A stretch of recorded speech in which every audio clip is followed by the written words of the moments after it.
Good evening, and welcome to the Church of the Redeemer, to the Redeemer Speaker Series Voices, which serves the broad community of Baltimore in inviting contemporary voices to challenge and inform. Artists and authors, visionaries and thought leaders, advocates of change, courageous enough to hold the loveliness and sorrow of the world at once and find the wonder in both. Tonight, our program is presented in partnership with the Stavros Niarchos Foundation Agora Institute of the Johns Hopkins University, and Hari Hahn is the founding director there. I don't know if anyone is here tonight from SNF Agora, but if you are, welcome. We couldn't do this without your support. The SNF Agora Institute strengthens global democracy through powerful civic engagement and informed, inclusive dialogue. So that's how it's possible that we're able to bring our guest tonight.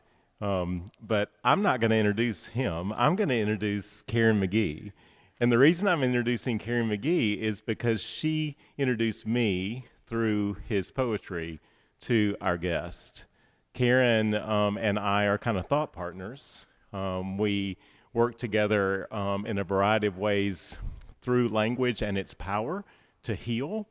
And Karen, at a certain point over the last year, maybe 18 months, introduced me to some of what she was learning through the wonder. One of the gifts of the pandemic is that you all probably know you can take classes now with famous poets, right? And it's like you're in the same room because everybody's on those little screens. Well, Karen has had that experience and introduced to me some of those artists and maybe more importantly, how she was being transformed through that. And so I couldn't but say, Karen, I want more of that too. And that's led us to tonight and to our guests. So Karen.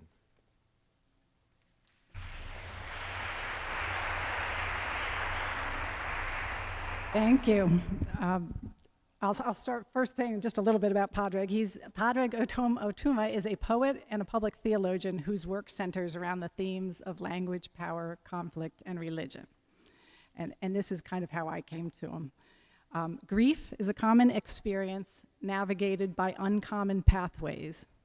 So is anger and fear and belonging and desire. Grief was my portal into poetry.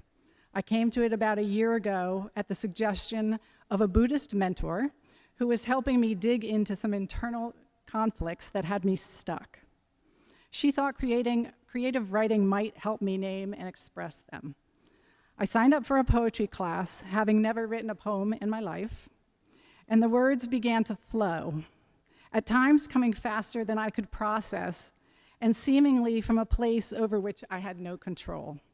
But now know was me telling myself other stories of me that I had never listened to. One of my most complicated conflicts that surfaced was a disconnect between my spiritual practice and my ideals of feminism. Enter Pádraig. He was leading a workshop on collect writing in which he connected poetry and prayer for me through the poetic form of the collect, which most of you know is part of the Episcopal liturgy. It's a simple prayer with only 5 steps, or as he likes to call them, folds. You have to name who you're praying to, unfold the name by saying a little more about who you're praying to.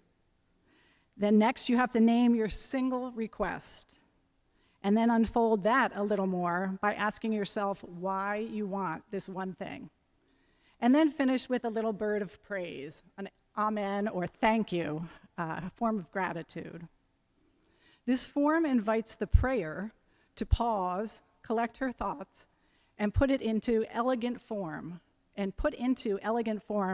something she wants to say.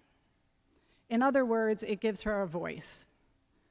The questioning involved forces you to really think about and name your fears and desires, which it turns out gives you power over them.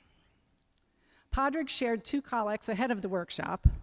Both used biblical texts as their prompts and had asks that focused on the presence and power of women in the gospel, finding God in their voices as the unbelieved and the ignored.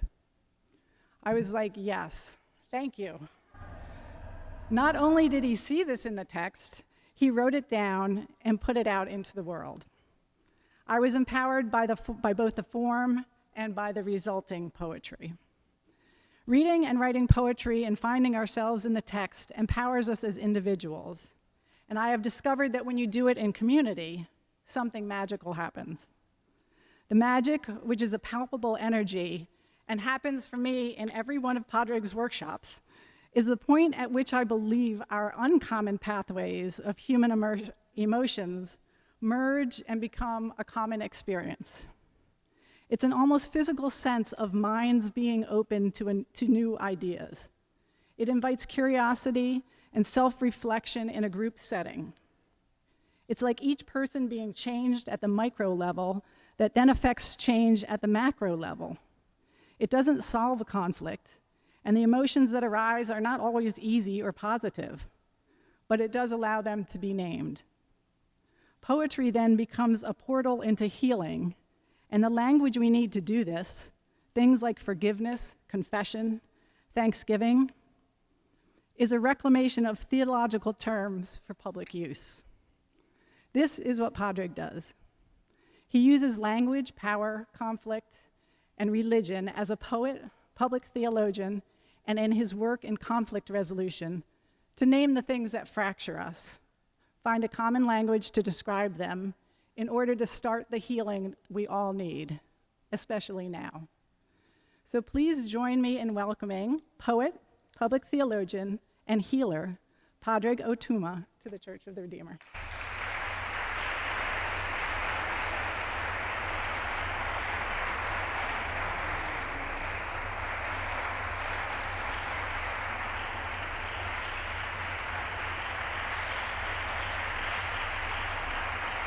Well, that's the round of applause for Karen, to whom I'm indebted for the kindness of welcome and the very nice Maryland crab soup that we've just had. This is my first time to the country of Maryland, and I, so far, am finding everybody to be very welcoming and very interested in poetry. So I am really honored to be here. Thank you, Karen, for the intro and the invitation, really, and for prompting other people in the church. It's lovely to meet Dave and Rebecca as well, and it's lovely to meet you. Can you hear me? I know I have a quiet voice. You can? Okay. So a little bit closer? Okay. So I'm going to try to make sure that I can read and look up all at the same time. So the invitation was to speak a little bit tonight, or to read some poems that are about conflict and religion. And I have about 15,000 poems for you tonight. So I hope you are all very comfortable. I am interested in the literature of the Bible when it comes to the question of public language. I am no longer interested as to whether I believe in God or not, because I found ultimately that question to be fruitless as to the question about what it means to be alive, if it's only going to be answered by a yes or a no. I'm interested in it being engaged with and pushed and prodded through the experiences of creativity, through the experiences of reconciliation and argument. And that, for me, is where the question of God reaches the possibility about how it is we might live with each other in a society that pays attention to justice and pays attention to the power of public language. So a lot of my work does center around questions to do with the literatures of the Bible, but I suppose I want to say I'm not on the inside, and I'm not sure many of us are, ultimately. Maybe some of us want to be, but that inside, I don't think it exists. I think there is a way within which, ultimately, what any of these literatures and languages call us to do is to be brave in the exploration of human connection, and human connection in front of us. So I'm going to take a little hop, skip, and a jump through the book of Genesis first, and then we're going to meander through some new stations of the cross. Then I'm going to talk a little bit about some experiences of conflict in contemporary Ireland. And then I'm going to finish off, you'll be pleased to know, with a few poems of consolation, just in case you're totally undone by then, but you won't be. So here's a poem called The First Fight. It's set just outside Eden. The first fight. Afterwards, Adam wandered round naming things. Mountain, he said, covered in sweat from a day's hike. Then earthquake, watching forests fall beneath the earth's shifting plates, and breeze cooling down. God arrived unnoticed. Avoidance, God said. And Adam turned around. Who invited you? Eve sent me, God replied. She is naming things that are underneath the earth, things that will cause the rising and the falling of many other things. Adam sat down and began to cry. Tears, he said, and rage and frustration at all I feel and cannot say. Shut up, God interrupted. Adam turned around. God had gone away.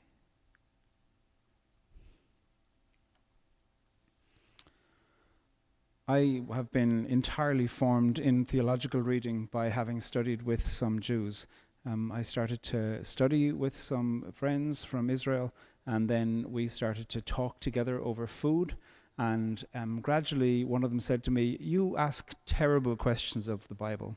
You're always frightened. You seem to be proving something about God in your questions." And it changed me. Those relationships changed me. I got introduced to the concept of midrash, which really is like psychoanalysis of the text. Freud way before Freud, better than Freud.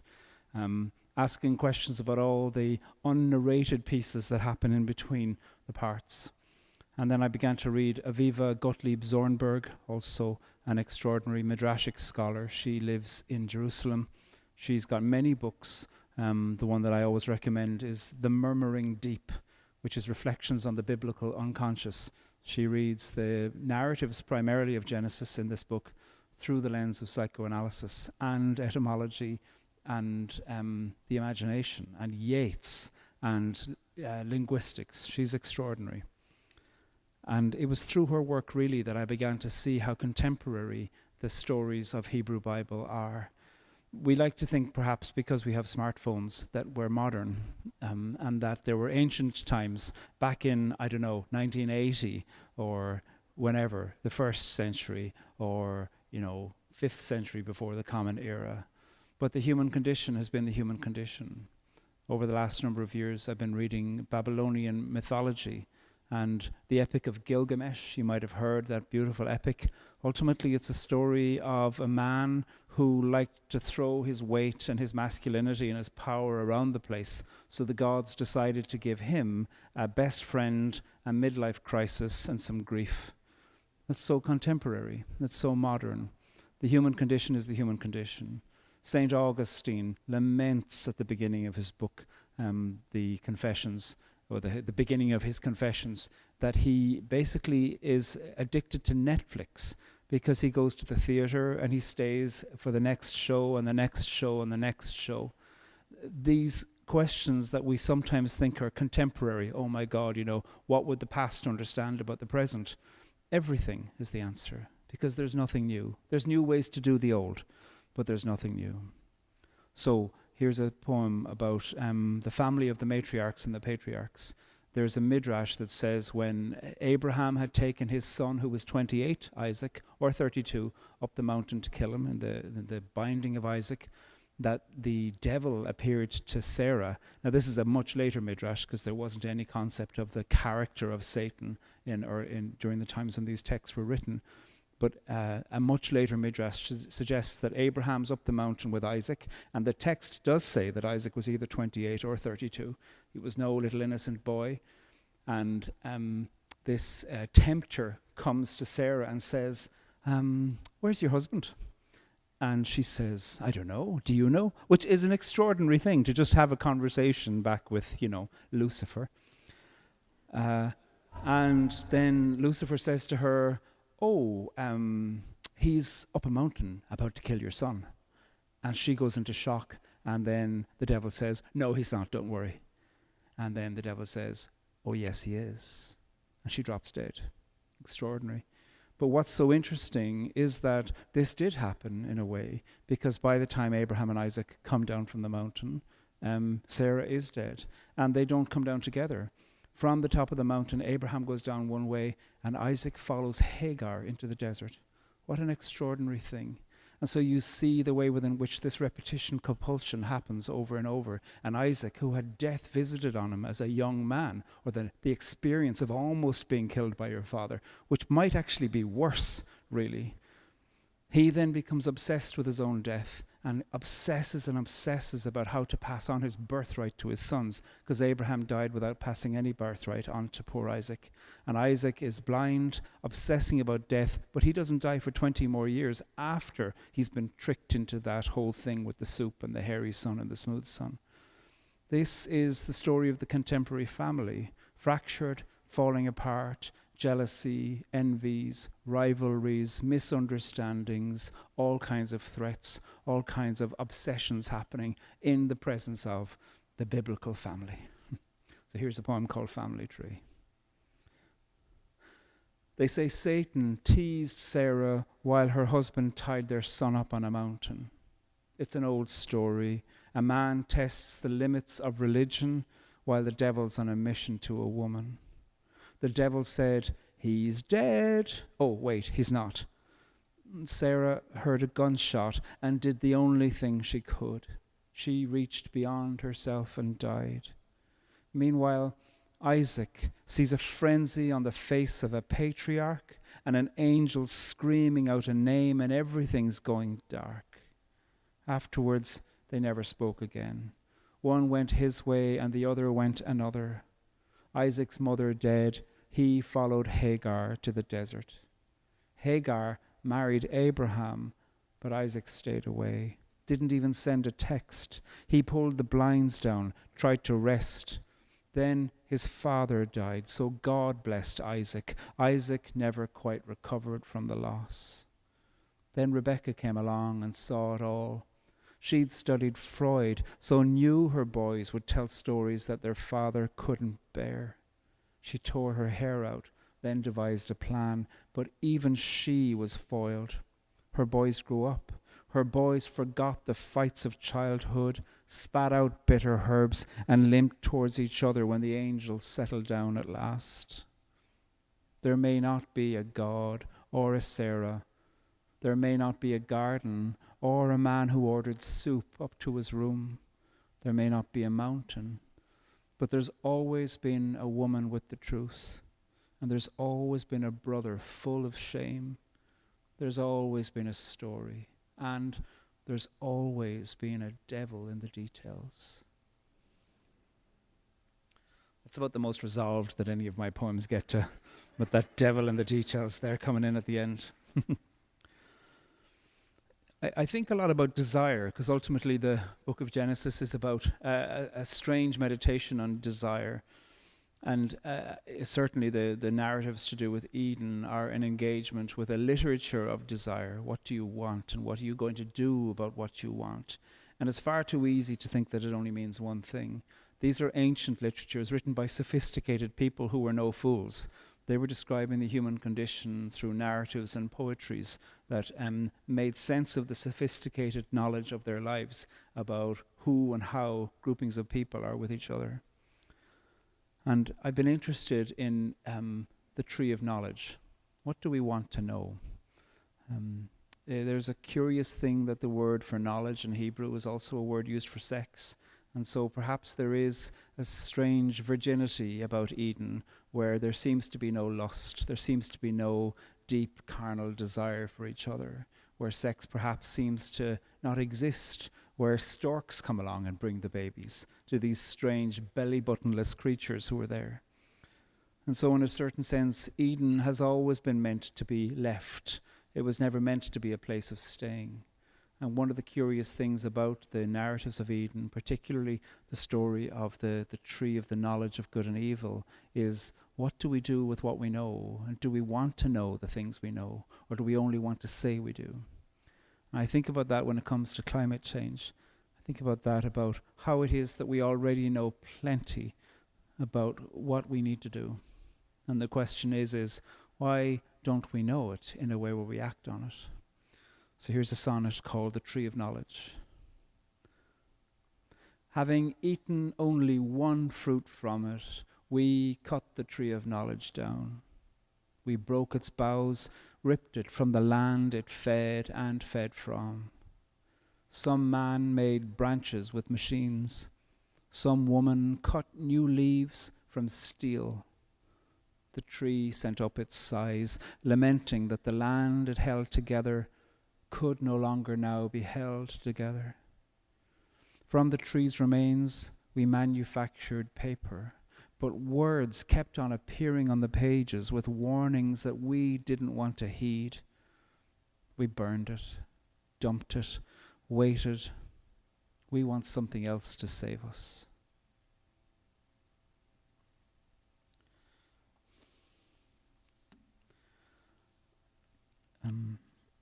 A few years ago I got invited to write a chapter in a theological book that was going to be speaking about experiences of sexual injustice because of exploitation, because of discrimination, because of experiences of violence.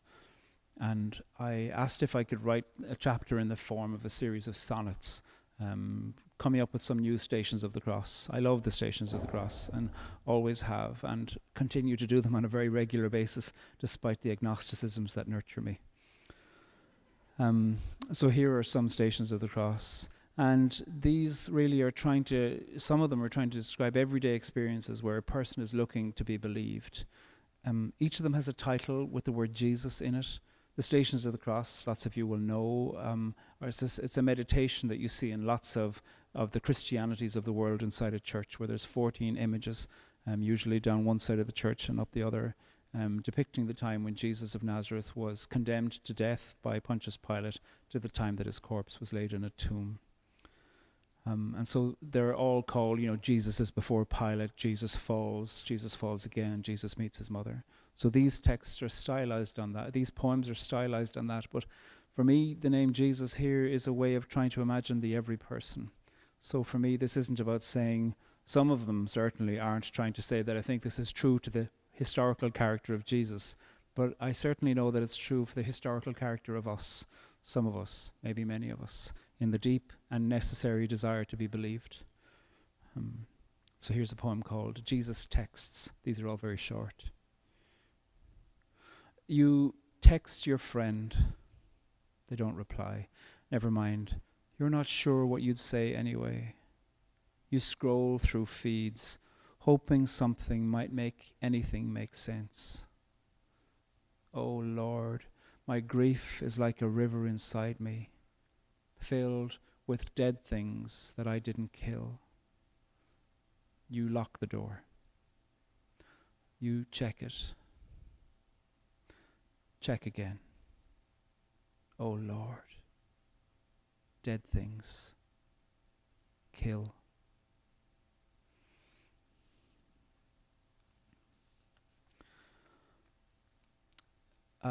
In Ireland and Britain, there's a helpline you can phone called the Samaritans.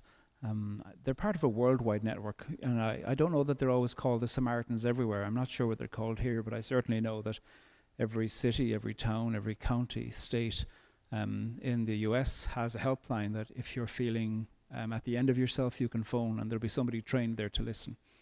So here is a poem called Jesus Phones the Samaritans.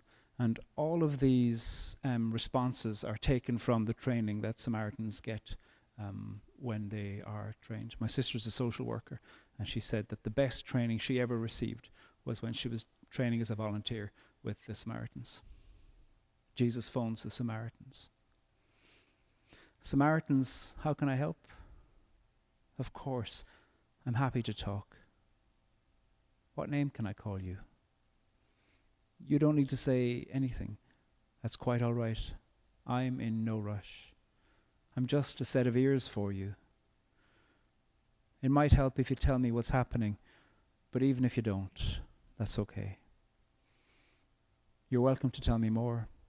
I'll stay. What will you do after you hang up? I'm not here to tell you what to do. Are you feeling suicidal? You can call us anytime, night or day. Yes, I'm still here.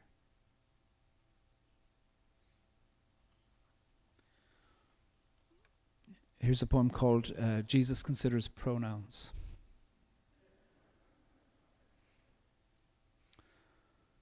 The way he has never worked for you. She neither. The way they sounds plural, and that's just how you like it. The way them makes you feel like you belong. The way there can be possessed, and you've never felt like anything you owned would fit. The way you like conjugating yourselves in the first and the second and the many. The way we, our legion, makes sense in a way that nothing else makes sense. The way you breathe now, that your plurals are made personal. The way you are the singular and the slew. The last word there, slew. This is a little divergence into etymology. Slew, S-L-E-W. Obviously, it can be the past participle of slay, but it also means a word for crowd, the slew. And it is one of the 7 or 8 words in the English language that come directly from Irish. Slua is the Irish word for crowd or group, S-L-U-A. And so the word slew comes into English from Irish, slua. So there you are. The 2 of you in the room who were smiling at me while I gave that etymological diversion, you're now my best friends. A friend of mine was ordained in a denomination in Ireland, and he was outed as a gay man by somebody, and the denomination feared what would happen if they fired him, but they created a situation where he would leave, of course. An extraordinarily cowardly way. I actually prefer it if organizations that are going to be homophobic at least name it. One of the impulses that you find in the Hebrew Bible is the desire to name things, and I think we have still not gotten beyond the need to do that and to name them truthfully for what we see. And so my friend, as part of the situation to oust him, was put under certain conditions, one of which was that he wouldn't dress gay. And what does dressing gay mean? So I'm gay. I don't know if I dress particularly gay. Birkenstocks. So my friend would lay out an outfit on his bed most days, and he loves things that coordinate, and especially sparkly things that coordinate. And he would have this beautiful outfit laid out in the bed perfectly. He would have spent time arranging it so that it wasn't crumpled. And then he'd take a photograph of it and send it to me and say, does this look too gay? And I was regularly messaging back going, everything about this is gay. Texting it, laying it out on the bed, the whole lot. So here's a poem called Jesus Dresses. No, not that one, you decide. Replacing the top that suits you beautifully with the one they won't deride, or at least won't use to justify your firing. You lay out an outfit on the bed, like the clothing for a corpse, and text your friend a shot to check it's not too gay. Texting me your costume of the day is very gay, your friend replies. Plus, you set everything on fire. Plus, fuck them.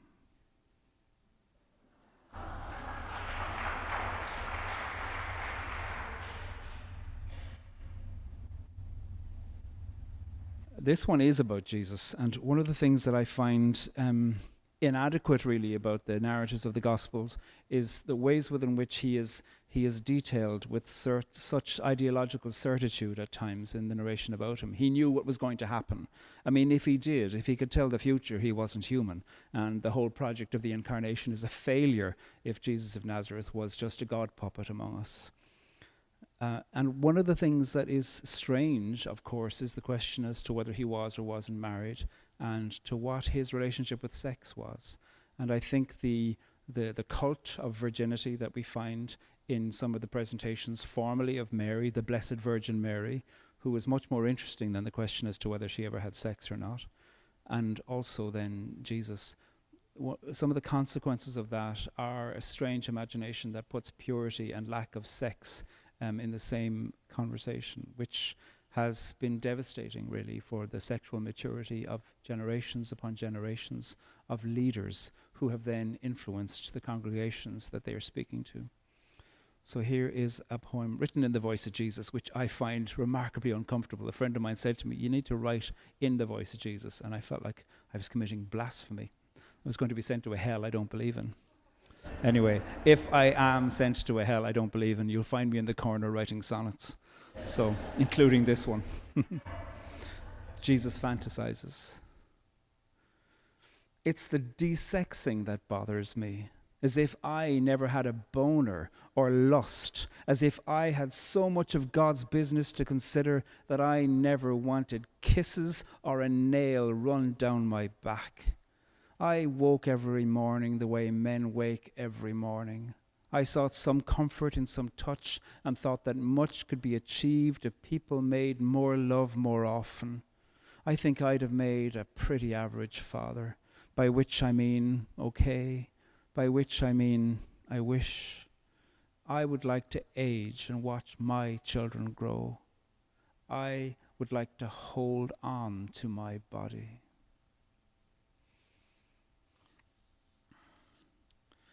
So, I get invited sometimes to speak at churches, and these are churches that wouldn't have women speak, but they would, strangely enough, invite an agnostic gay man with a kind of an obsession regarding theology to speak.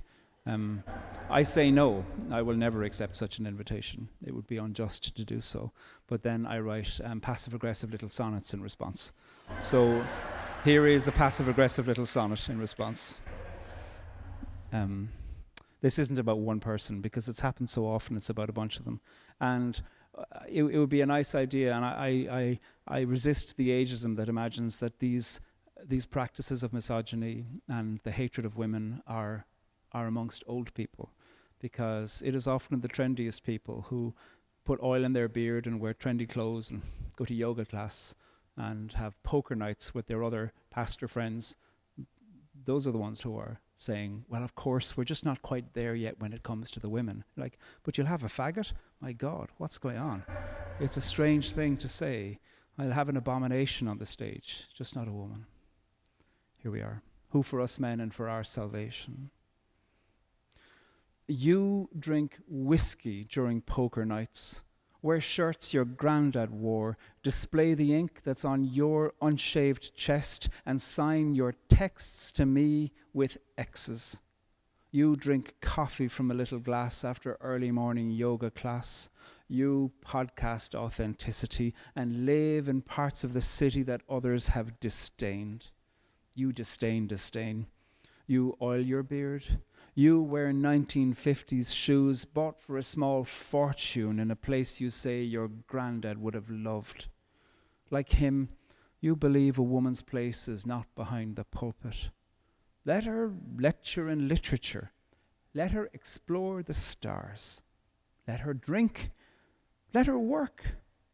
But do not let her speak the verb of God in public. Let her mostly be. In Irish, the way that you say this is the word of the Lord, when you're at Mass, is you don't say this is the word of the Lord. You say this is the verb of God. Hence, speaking about that there. Do not let her speak the verb of God in public. I love that formulation, but partly I think it came into English, or it came into Irish because, of course, the Mass was in Latin up until the 60s, before Vatican II. And the way that you say this is the word of the Lord in Irish is Seo Focal Dia, which I know the word focal means word in Irish, which we loved as children. It was always our favorite word to be asked to spell when you were 9. Sir, can I conjugate the word fuckle? And then the teacher would look at you and like, I'm only asking. So, twisted little children. So, hence, I think somebody quite wise said, let's perhaps find a way around that is also poetically informed, and we call it the verb of God, seo bríomhar dé, which is a lot less suggestive to the Anglo ear. We're under the tyranny of leadership that's failing and leadership that is choosing to fail for its own benefit. So here's a sonnet called Twisted. I do think that history has a terrible way of repeating itself, and that there is a necessity to look to the ways within which history challenges us all, even those of us, like Ireland, that has known the thumb and the pressure of colonization and de-languification, if I can make that word up. When you look at the history of the Irish, as we will in a while, you see that we who were failed and brutalized others. So I think there is the complicated need to look to the past. So here's a sonnet called Twisted. It's everywhere you turn these days, it seems. The idiot on the hillside, the lazy stealing language and calling it inspired, the prophets screaming at a screen, the poet writing policy and pretending it has meaning. I saw a landlord counting pebbles. I watched the loaded drawing borders and separating peoples. The empires claiming histories they've stolen, while the holy hide in their cathedral, the judges tighten up their racks. We see the spark and believe it's some new fire. Nothing is new, and nothing changes till we twist our spines to look behind us. Revolutions are useless without a little volta. Behold the fallen calling out reminders. Behold their buried stories. Behold the Sodom city and the angels on their heels. Behold the fire burning and the shaping of us all. Frederick Douglass, the extraordinary writer and public figure and orator and abolitionist, came to visit Ireland in 1845 as he was building up support for the endeavours that he was leading towards. And 1845 was the first year about what is commonly, unfortunately, called the Potato Famine. Irish people do not call it the Potato Famine because it was not a potato famine. There was a blight, absolutely, but the famine was caused by policy that said Ireland will continue to be the kitchen garden of Britain, providing throughout the years when 1 million people died in 3 years, providing 60% of the corn for Britain and 70% of the beef. Starving people, loading up ships and dying of starvation as they were loading up ships filled with food. And so Frederick Douglass came to Ireland in 1845 and he said the following. This is the first of 2 poems. If you love this one, you'll hate the next, and vice versa. So bear with me. He said the following. I can truly say I've spent some of the happiest moments of my life since landing in this country, Ireland. I seem to have undergone a transformation. The entire absence of everything that looked like prejudice against me on account of the colour of my skin contrasted so strongly with my long and bitter experience in the United States that I look with wonder and amazement on the transition. So in 1845, my great-great-granddad, Liam O'Murrachu, Bill Murphy, you'd say in English, was 5. He had been born in about 1840. And poor family from West Cork, if any of you have been to West Cork, in a townland near Clonakilty. And his parents decided in 1847 that they did need to go to the Protestant soup kitchen. You could get soup at the Protestant soup kitchen if you converted. Anyway, they took him and his brother and themselves, of course, along to the soup kitchen and died along the way. So he was left. They lost each other and presumably died. And he never saw them again for the rest of his life. And the Protestant schoolmaster in the village took him in. And my great-great-granddad spoke no English. He only spoke Irish. And the schoolmaster didn't speak any Irish. And this generous, good man kept him in the family for 6 years, from the age of 7 to about 12, put him through school, and wanted to put him through the rest of secondary school, which would have meant that he would have had a job for life. But he always wanted to find out about his family. Perhaps he wanted to know what mass grave they were buried in, or if anybody had any knowledge. I grew up near a mass grave at home. So here's a little villanelle reflecting on this word famine. It's called the Potato Famine, but the word potato is crossed out in the title. The word spuds, I don't know if people use that word here. It's just a vernacular word for potatoes. So, okay. My father likes his spuds piled high upon his plate. My mother likes her peace and her diet magazines. My great-great-granddad was the only one who made it. At the heart of every famine is the scheming of a state to bring a people to their knees for the state's convenience. My father likes his spuds piled high upon his plate. On the phone, the Englishwoman says the Irish are fixated with our stories of the past in a way that's quite obscene. My great-great-granddad was the only one who made it. My auntie moved to England and learned how to translate between the way a people are and the way their history's been. My father likes his spuds piled high upon his plate. There are proteins in our grass from forgotten famine graves. Some families fed on rotten grass, and, my mother tells me, my granddad's granddad was the only one who made it. His family had all starved, so he missed his confirmation. Decades later, a priest arranged it. Didn't make a scene. My father likes his spuds piled high upon his plate, and my great-great-granddad was the only one who made it. So here's the companion poem to this. There's a move at the moment all around Ireland in various places, Dublin, Belfast, Cork, Galway, to put up statues of Frederick Douglass because of that great oration he gave in 1845. There was an extraordinary amount of solidarity. And I would love there to be some statues of Frederick Douglass around Ireland, but not the one that says, you're the nice kind of white people, because that's one of the subtexts of that. Because this is what Frederick Douglass wrote in 1853 in a letter to a newspaper, after there had been tens and tens and tens of thousands of Irish people land on the ports of the eastern seaboard of the United States. This is what Frederick Douglass wrote. The Irish, who at home readily sympathize with the oppressed everywhere, are instantly taught when they step upon our soil to hate and despise the Negro. They are taught to believe that he eats the bread that belongs to them. Sir, the Irish American will find out his mistake one day. He will find that in assuming our avocation, he has also assumed our degradation. I want statues of him up all around Ireland, because that is a message we need to hear. We don't need to be told we're lovely. We believe that enough already. We have plenty of charm. We don't need the charm to be supported. We need the challenge. So here's a pantoum, which is a Malaysian form. You take 8 lines of poems and 8 lines of poetry, and you twist them into a 16-line form. We love to blame the British for our past, a past that's blighted by a story we won't own. God knows it wasn't that our suffering was mild at home, but when we travelled, we shacked up with empire and smited other places while crying about our home. Not with a rot of other people's making, but with a rot our own. And not because of how an empire shackled us, but because of something rotten in us. Certainly a rot of other people's making, not our own, starved us from our villages and homes.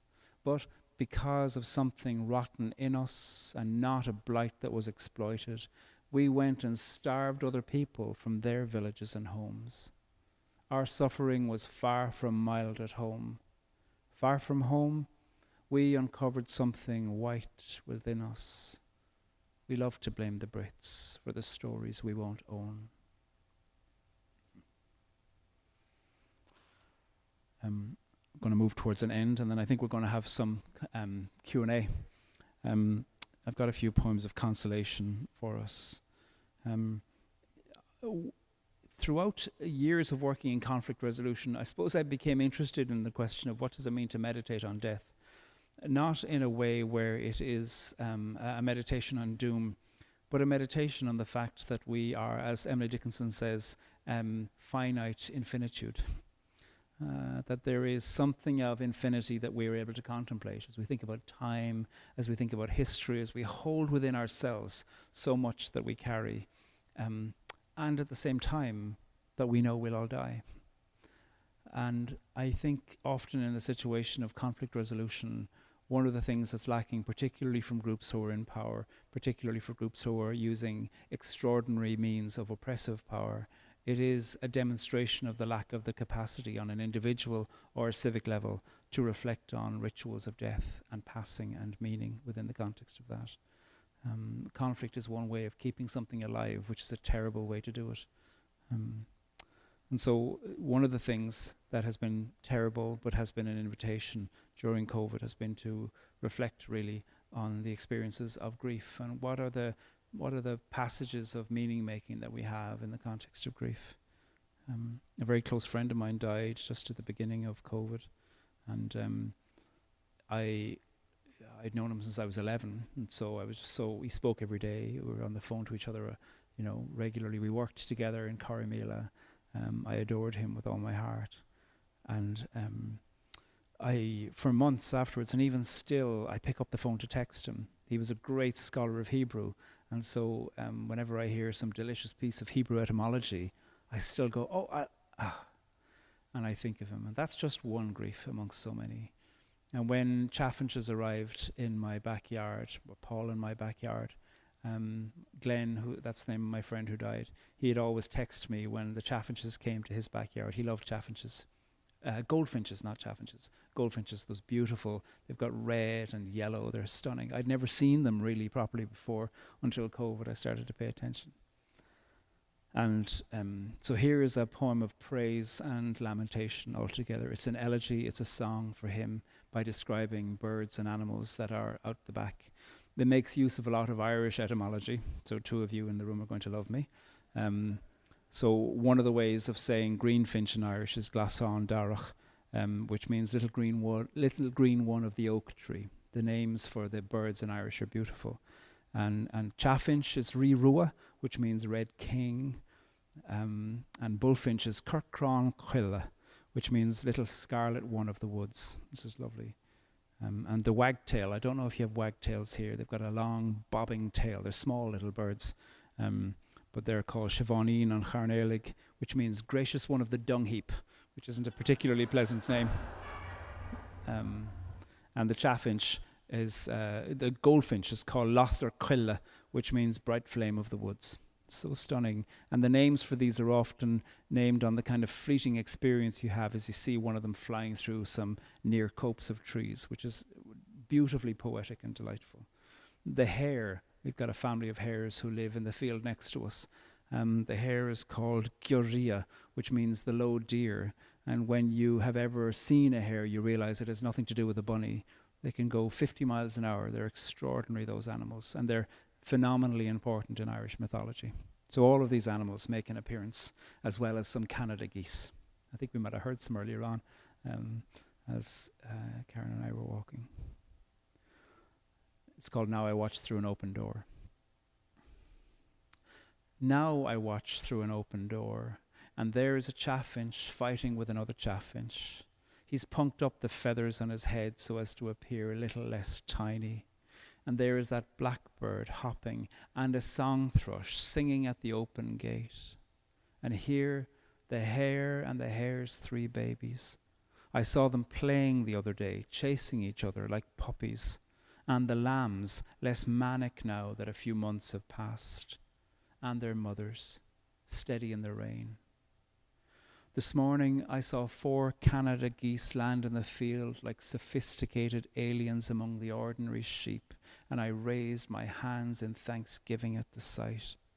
I saw a robin standing on the fence post, and the bullfinch's song was a scarlet sound from the long narrow wood, and you're gone. No more stories about the soft smell of gorse in the morning air along your lovely crooked shore. No more the furious heather, purple and pink in the summer. No more long letters. No more that chest of yours, puffed out with laughter or love or a story told again, all filled with air and light, a bird swollen with song. O forest flame, O young light on the old oak, O small brown druid I hear but never see, O red king of the morning, O dainty feet among the dung heaps, and fierce goose and fierce goslings, O muscled hair russeted by the long evening, O my low dear, powerful and insignificant, O my glen, O magnificent.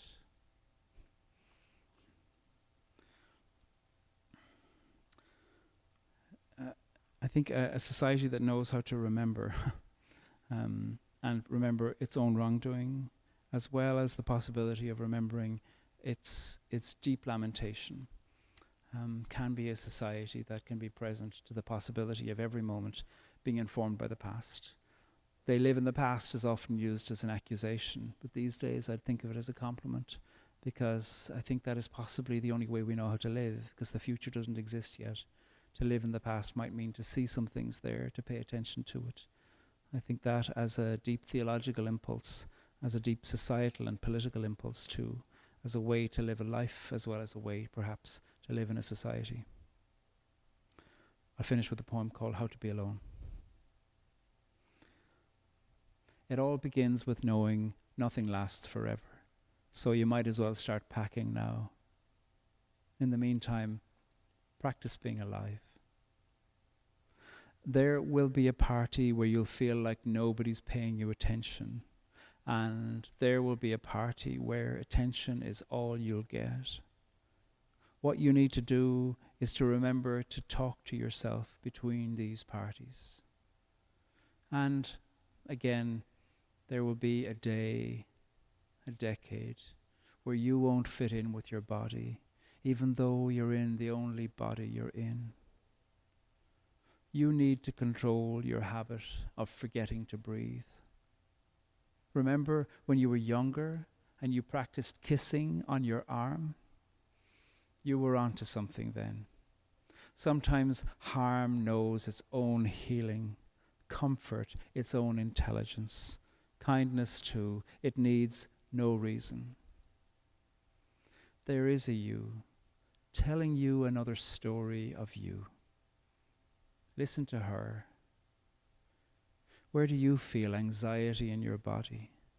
The chest, the fist, the dream before waking, the head that feels like it's at the top of the swing, or the clutch of gut like falling and falling and falling and falling. It knows something. You're dying. Try to stay alive. For now, touch yourself. I'm serious. Touch yourself. Take your hand and place your hand someplace upon your body and listen to the community of madness that you are. You are such an interesting conversation. You belong here. Thank you very much.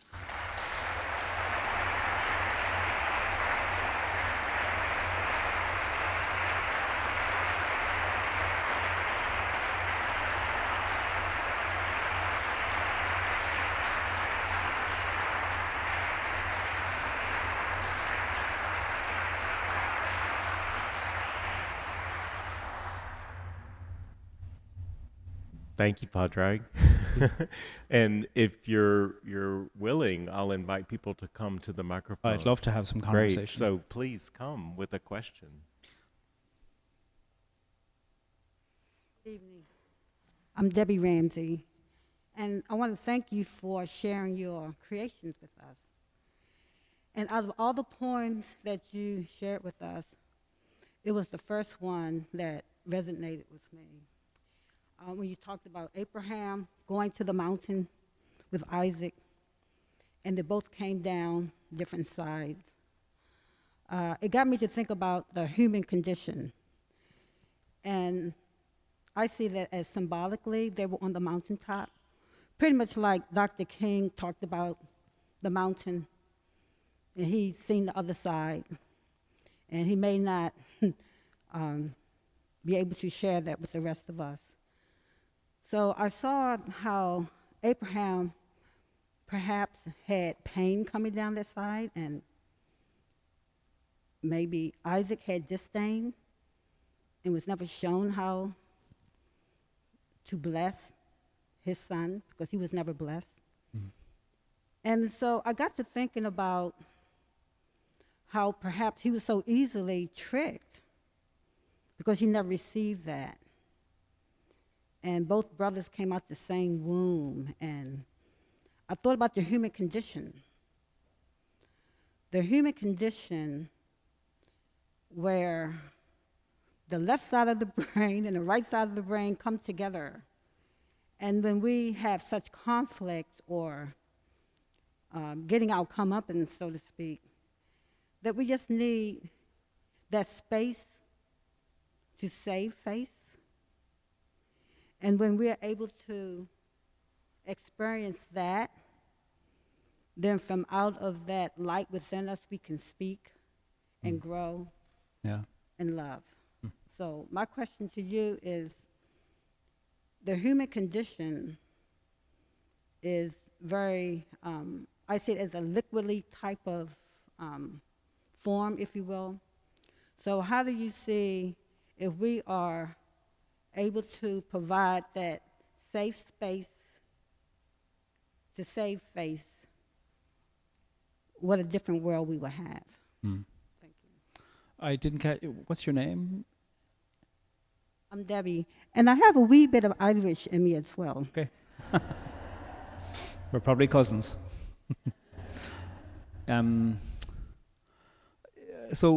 Thinking about that story, of Abraham and Isaac, and then Sarah and her terrible grief, the shock, but also the story of Sarah and Hagar.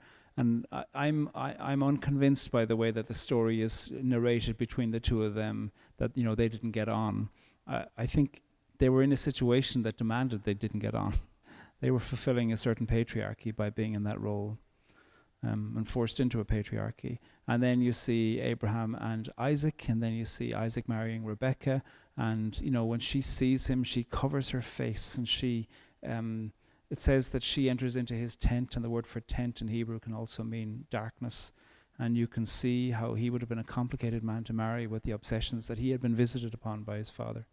And then Rebecca causes their sons, their twin sons, who fought a lot, but she also manipulates that. And so you see this, what Freud called the repetition compulsion, happening again and again and again. And you think, when is this going to change? And into that is this very same thing that you talk about, this strange safe place that happens. One of the safe places that they needed was separation from each other, Esau and Jacob.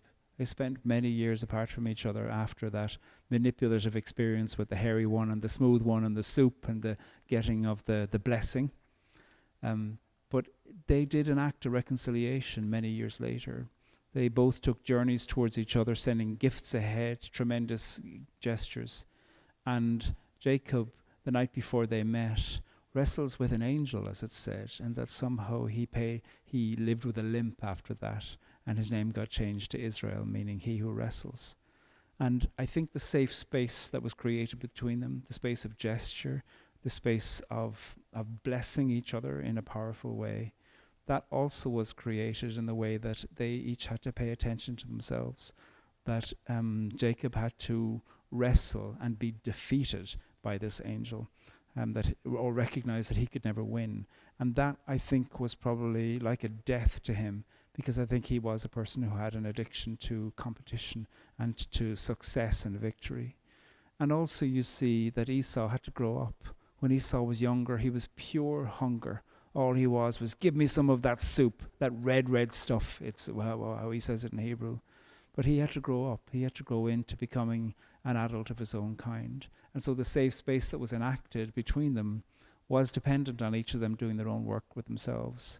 And so as a result of that, that's a long way of saying that I do think that there are, in our complicated places of division, there's ways within which we need to come together in safe spaces, but there's also need for nurture of the self. Sometimes that's confronting. Certainly, Jacob needed to be confronted with his addictive relationship to competition and winning. But I think others of us need to be put in a situation where we can, perhaps for the first time, dare to imagine success, because we have been taught and socialized in a way to say that you will never have it. It'll be denied you. And safe space can be built upon the capacity that people have to engage with themselves. Safe space, and I've facilitated for many years groupings of people coming together. If a person is unsafe in themselves, they'll be unsafe in a room. And that can be full of pity, but it can also be damaging.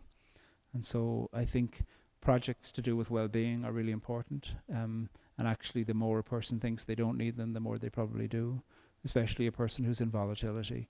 That gentleness is a necessary art when a person has a predilection towards volatility. So those are just some initial thoughts in response to that narrative, but also safe space. Thanks for your question.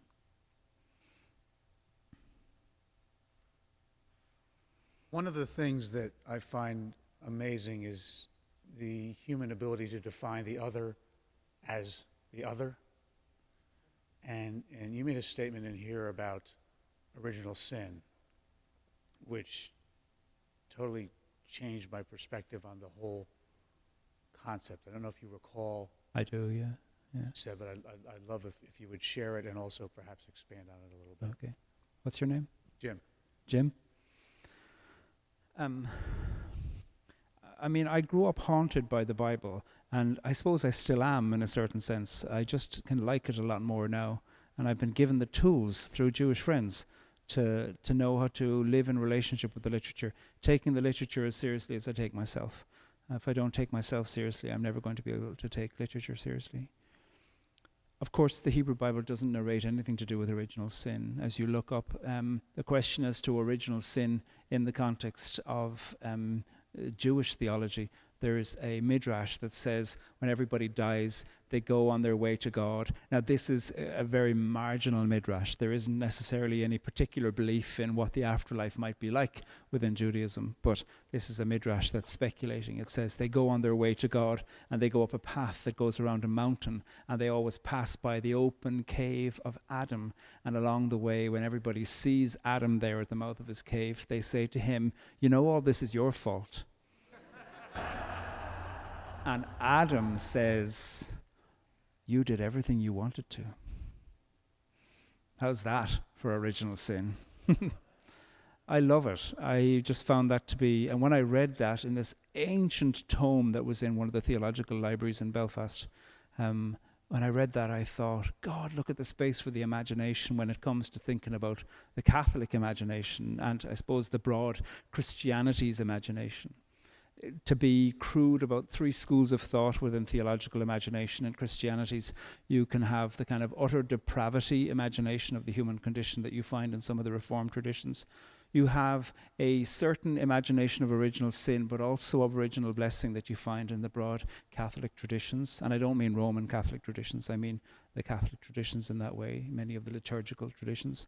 And then you have the Orthodox Church, where it begins really with the understanding of original blessing, and the question about original sin is kind of understood to be weighty. It's not like the Orthodox churches don't have an understanding of sin, but it is perceived in a different way, and the imagination of being glorified is far superior to that within the Orthodox traditions.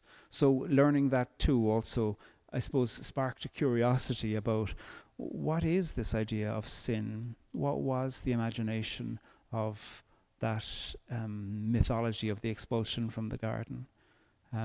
Margaret Atwood suggested that one of the reasons why the Eden story needed to be written was that there was so much maternal death in childbirth, and that there needed to be a way of explaining this mythologically, and that it was, I mean, all of these stories were written to explain a present by inventing a past. That's how mythology works. And so she suggested that as a way of trying to understand the high rates of maternal death in childbirth, that there was a story told where there was a curse put on the woman as they left. The toil on the brow of the man and the curse of labor in childbirth. And I think that's a very, very interesting speculation when you think about not who wrote this story, but why did this story need to be written? And therefore you begin to suddenly see all kinds of ways within which sophisticated people were trying to say, let's create a story that holds us together. So all of that is a kind of a rambling way to say I've been thinking about sin for a very long time. I had far too many scruples when I was younger. I used to apologize for all kinds of things I didn't need to. Used to go to confession far too often for a young fellow of 20. And I suppose the less I began to believe that I was, hated by God and going to hell for being a gay man, the more I began to think, but there is such a thing as sin that can't be ignored. I saw inequity, I saw colonization, I saw the fact that countries have their languages taken away from them. I read Edmund Spenser, the author of The Faerie Queene. I read his treatise on the Irish, which would make you want to burn every copy of The Faerie Queene that exists in the world when you hear what he thought about us and how he details the colonial project of kill the language, everything else follows. And so the more I started to move away from, I suppose, really obsessively sexual imaginations about what sin was, and the Christianities that I was caught up in were really about, have you masturbated or not? That really seemed to be the examination of conscience, which is utterly boring and denies the pleasure of the human body. The more I began to move away from that, the more I began to see, I suppose, what we'd call systemic sins. And therefore, I've been thinking about, well, what if original sin is a correct impulse? What if the temptation to power is the original sin? What if the recognition that I can speed up time by getting what I want at the expense of somebody else is the original sin? What if all of these are the original sins? Not that it's singular, but that there is a way within which a population of people have become privileged by the gathering around a practice of an original sin that's denied, not confessed. And this for me suddenly becomes not a theological question, but a political one and a practical one, and a way within which there's an invitation to confession and self-reckoning.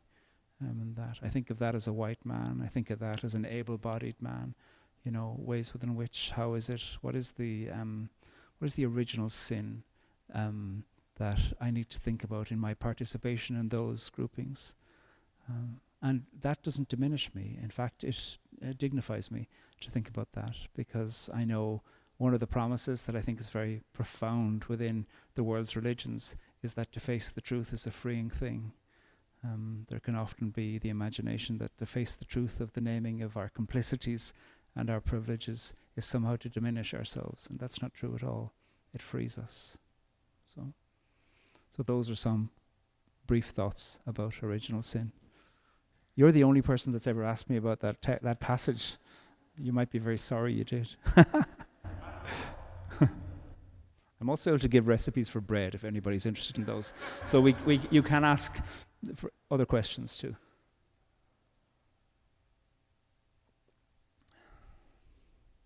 It's in the book, the compilation of your poems, Sorry for Your Troubles, that you mentioned at some point your involvement in an organization in, I believe it was in Ireland, of course, for reconciliation, and they had incorporated, it was just a brief mention of this, incorporated, and you'd been asked to involve yourself as an artist. So could you speak to how you see the service of art in the direct, and artists in those organizations and in the process and the effort at reconciliation in these organizations? Sure, yeah. Thank you. What's your name? My name is Ellen. Ellen, thanks.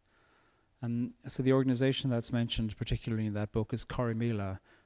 Corrymeela is Ireland's oldest peace and reconciliation organization and is one of many. There's an entire community of organizations working for peace and reconciliation in light of British-Irish conflict. And they each do good work and distinct work, and it's each of the distinctions that are necessary. And so Corrymeela, since 1965, has worked with, anywhere from 7,000 to 10,000 people a year on programs of dialogue and reconciliation, the aims of which are not to get people to vote the same way or think the same way. In some ways, peace is manifested in the capacity to have a damn fine argument, but not to resort to threat as a result of that damn fine argument. And is the capacity to explore yourself through the imagination and the experiences of the other, to measure the distance between what you say your intentions are and your impact. And that can be a devastating thing when you think, I thought I was one of the goodies all along. And then to be confronted perhaps in a relationship with somebody where you go, I've grown to like them in a temporary community, and I now believe them. And in order to believe them, I need to re-examine myself. Those are desperately confronting things. Peace is not making daisy chains. Peace is doing that kind of work of confronting the self and thinking, how the hell do I live now as a result of that? It can be fundamentally challenging to the way that we live and the structures we have and the belongings that we have. And belonging is a beautiful word, but it can be a terrible thing.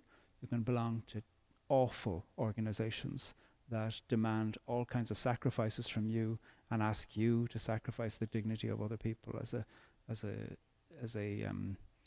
payment of belonging. So one of the things that Corrymeela has always known is that within the context of such difficult dialogue work, we don't convince each other with words, that somehow there's something that ineffable that happens in the space between people. Sometimes it is that somebody mentions something brief. There's a small moment where somebody says something and something changes. In Irish we'd call that dríocht.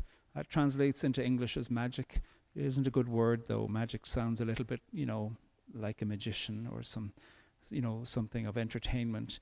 Dríocht is what happens in a room where music is being played and suddenly some kind of spirit occurs in the room where you come away going, we were all together listening to that lament or that beautiful jig or whatever. That's the dríocht. And that magic can happen within the context of a room of people who are attuned towards each other and having difficult conversations, the likes of which people are told you shouldn't be having. And that, I think, is one of the things that art is attuned to. It can be very difficult to put into a strategic plan. Then we'll have the magic happen in between us, and we'll write that down on the evaluation form to send off to the funders. One of the things you're looking to do is to think, how can we create the conditions where it's possible for people to turn toward each other with the kind of imagination that might open our imaginations up? And I mean, even art is no sure way to make it happen, but certainly we have tried in Corrymeela to, and many other organizations to accompany the conversation between each other with the experience of art. Another way that we've done it is to have conversations in beautiful places, so that you're talking about difficult things where the earth is sustaining you, and it doesn't mean that a beautiful place doesn't mean an expensive place. It means a place where you are being reminded of the earth. Maybe there's a glimpse to something green that can be there, or maybe you brought some flowers in, or maybe you've arranged the room in such a way that when people walk into the room, they go, oh, a bit of thought went into this. It's not about opulence. It's about the sense of beauty being present in the room. And all of these are not decorations around the edges of pretty conversations. They are creating the conditions, we hope, that lend themselves to the possibility that the imagination might be sparked with a new way to imagine yourself. Because one of the things that happens in conflict is that you can begin to shore yourself up and shore yourself up and shore yourself up. And that is fundamentally closed to the possibility of a new imagination. And the hope is that you begin to see, I can succeed in a way I never thought possible by reaching toward the other rather than resisting the other. And art can be one of the things that might support that. Art also doesn't fit in with an agenda, and art does all kinds of things that you're not expecting it to. And that, I think, is a worthwhile thing to always incorporate into a community project. Because of funding demands, community projects are often told, here are the 20 outcomes you need to prove to us you're going to get by the end of your funding cycle. And maybe you need to write that kind of stuff down for your funding application, but I don't believe any of it. You can't tell the future. All you can do is saying, we'll be good at bringing people together and we'll work hard to see what happens. And art is one of the things that allows us to recognize the unfolding imagination that might happen in a group, and then to be faithful to that imagination in response. Thank you again so much for being with us this evening. My name's Rebecca, and I wondered if you would say a little bit about any encounters you've had with theologies of friendship. In your work, in your study, friendship seems to saturate so much of your poetry and what you've shared with us this evening. And I wondered if you'd come across that at all or had done any of that work for yourself. Theologies of friendship, is that what you said? I read a lovely article once about the Gospel of John and the motif of friendship. It is interesting in the synoptic gospels that Jesus of Nazareth says, love your enemies. And ultimately you could summarize what he says in the Gospel of John as, love your friends. There is no giving out of the bread and wine in the Gospel of John. There is instead the washing of the feet.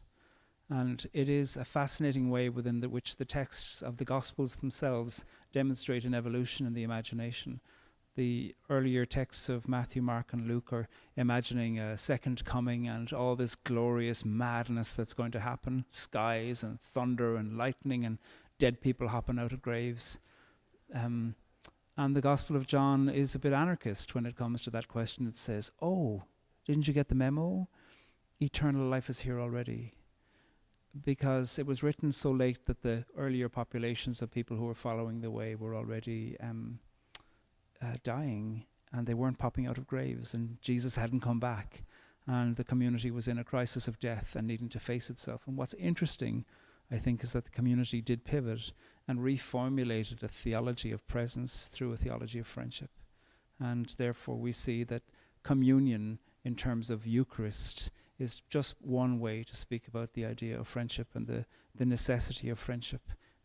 Friendships that are easy, of course, as well as friendships that might be more hard-won, and that is of the very essence of what it means to be human, and I think what it means to pay attention seriously and intellectually to the idea of incarnation.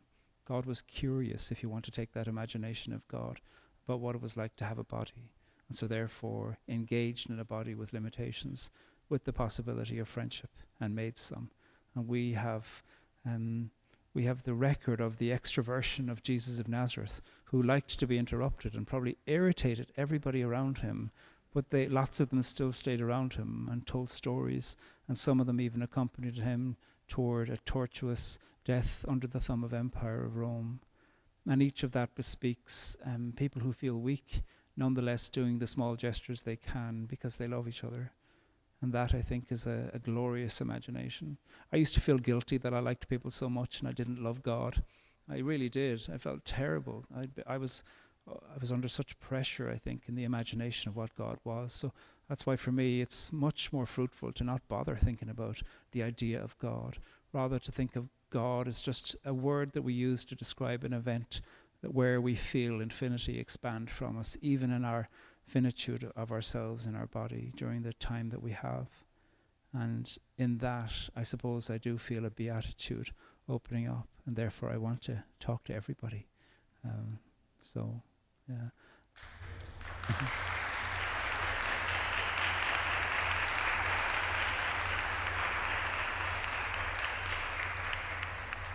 Thank you very much. My name is Barbara, and I'm wonderful to be here with you and to hear the accent.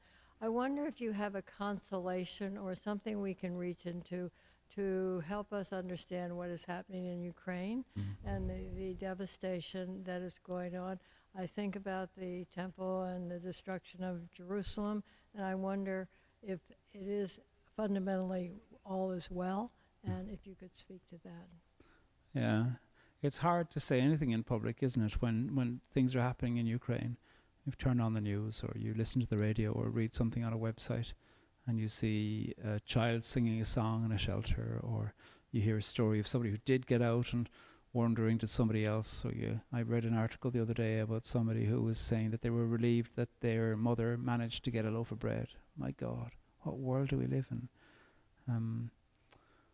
So I don't know that I have too much consoling, apart from thinking of the Beatitudes. Cast the mighty from their thrones. And I find consolation in the curses of the Hebrew Bible and of some of the Christian Testament, especially the words of Mary in the Magnificat, with he has cast the mighty from their thrones, and to pray for that, and to hope for that, and to know that in a certain sense, in this iteration, I am not interested in the immediate conversion of Putin, because I wouldn't believe it. I think he has created a situation for so long where he is enacting something that is based on a perverted imagination of the Russian past, and he has sold a lie to the people. He is not the only one to do that. We know people. That's what that poem Twisted was about, you know. I think Brexit was a similar project, telling poor people in Britain that you could return to the glories of empire. When the glories of empire, which is just about making war around the world, were up there, poor people were poor then too. They didn't see any of the glories. It was a very, very small few families who abused other English families before they then went and created wars elsewhere. And so I suppose I'm interested in knowing that we are part of a tradition, a literary tradition, that is not frightened of curses and knows in some ways what we need to do is to call for people to be torn from their thrones. I don't wish him torture, but I do wish him gone.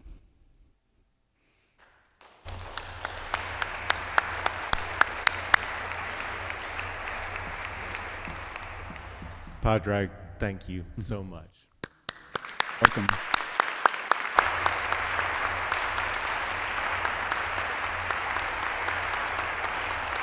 I have a poem to finish with.